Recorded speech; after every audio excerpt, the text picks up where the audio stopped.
I'm Angela Kennecke from Emily's Hope, and I'm really excited to be joined today by Becky Rasmussen from Call to Freedom. Thank you so much. We're so excited to be here. Thank you for having us. Can you explain just a little bit about what the mission of Call to Freedom is? Yeah, 6 years into the mission, and it's really evolved, but our goal is to provide services to those that are coming out of human trafficking, labor and sex trafficking situations. And working with survivors of trafficking, there's a lot of needs for those individuals, and it's kind of diverse. And so our goal is to be there for every step of their journey to make sure if they need addiction, if they need mental health, counseling, which is usually the case, that we provide those services to them.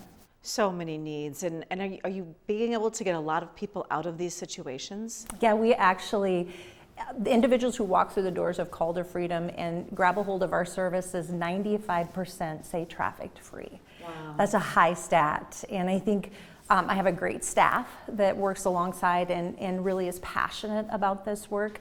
But a lot of individuals that come out of trafficking situations aren't supported. And if you don't have that continuum of care support to meet every diverse need, they're going to be set up for failure. And one of the most important things for individuals coming out of trafficking is safety. How do I be safe? And if they don't believe that they can be safe, they will not leave those situations because it could be worse for them in the long run. Now, a few months ago, you called me up and you said, I really think that the mission of Emily's Hope and the mission of Call to Freedom are a really good fit with one another. Tell me why. I love your heart. I love your heart to help people. I believe in your cause. Emily's Hope is going to help a lot more people than it is currently doing, because I believe God's going to bless your ministry in a great way. But also those that are coming out of trafficking situations, a lot of times traffickers will utilize anything to control individuals to stay in trafficking situations. And so a lot of people who are victimized by sex or labeled trafficking typically are not addicted until they're introduced to their trafficker. And it's a form of control. And so that's a way that they can keep them in those situations is through addiction. And breaking that cycle is so important to getting them out. And how common is control through drugs in these situations? Very common. I mean, very common that people find themselves then addicted to whatever substance they started maybe using just to cope with the situation? There's a variety of reasons that they're addicted in that situation. Yes, coping, because some organized crime will not allow them to be addicted to drugs.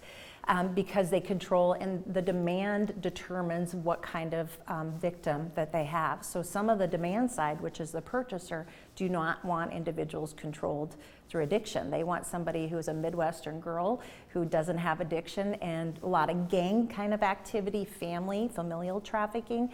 You see more of those addictions crossovers.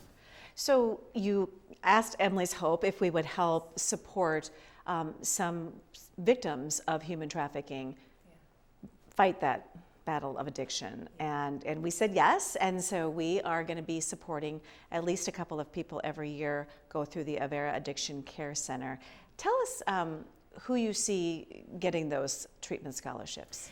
The state has been great at providing some of those free services, but it doesn't fit every client that walks through the doors of Call to Freedom that has needs addiction services. And so we have Christian families. We're really good parents who have the ability to potentially pay, or maybe after this devastation they don't, that they won't qualify for state funding, but they can't afford inpatient treatment because it's extremely expensive. And so this is a way to meet the diverse needs of all of our individuals that walk through the doors. So, and also trauma looks different. Sometimes there's mental health that's a crossover through addiction as well.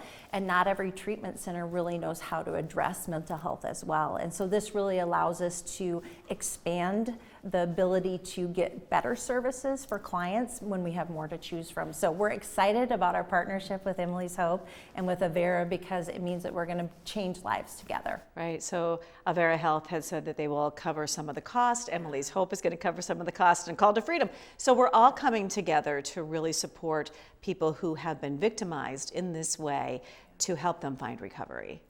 It takes a community in human trafficking. There's not one organization, there's not one person that can end trafficking. But as a community comes together and we collaborate and we work together, we can really say no more. And we can create a community that says, you know, we're not going to allow trafficking, because if you do, we're going to help each one of those people out, and we're going to give them every opportunity to be successful. Well, we look forward to helping the clients of Call to Freedom. Thank you so much for offering us this opportunity to partner with you. We're excited to partner with you as well. Thank you, Angela.